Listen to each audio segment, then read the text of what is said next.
नाम जप करने से क्या होता है?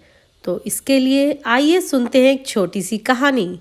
एक बार एक रामू नाम का व्यक्ति होता है जो होटल चलाता था, बहुत मेहनत करता था।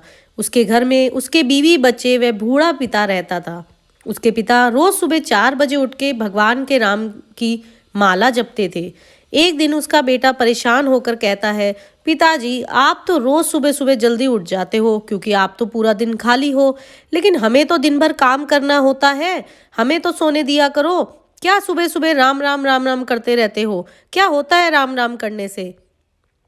तो पिताजी कहते हैं, बेटा हमने भी अपने वक्त में बहुत मेहनत करी है, राम नाम लेकिन जपना कभी नहीं छोड़ा।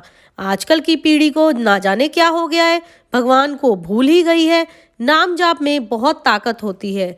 तो लड़का कहता है, क्या पिताजी नाम जाप करने से क्या रोटी उठ के मेरे मुंह में चली जाएगी?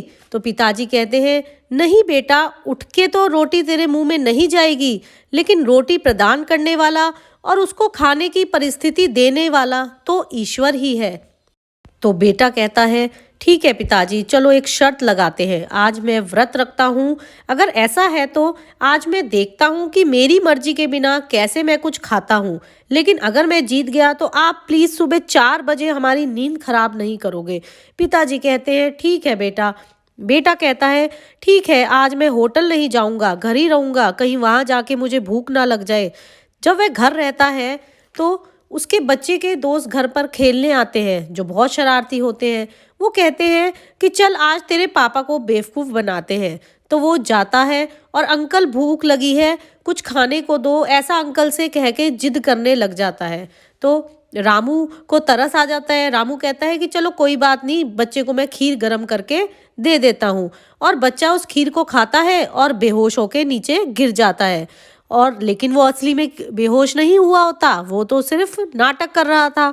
तो रामू डर जाता है, तुरंत खीर खा के देखता है कहीं इसमें खीर में कुछ है तो नहीं।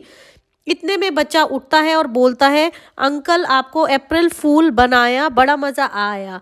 और इधर रामू के पिताजी देखकर घंटी बजा देते हैं और कहते हैं, भगवान के नाम से बड़ा कुछ नहीं। रामू कहता है, पिताजी मुझे माफ करना, आज के बाद मैं भी आपके साथ राम नाम जप करा करूंगा। है तो बहुत छोटी सी कहानी, लेकिन छोटी सी कहानी में बहुत बड़ा सार है कि आज के वक्त में हम अपने काम में इतने व्यस्त हो गए हैं कि भगवान का नाम लेना ही भूल गए हैं।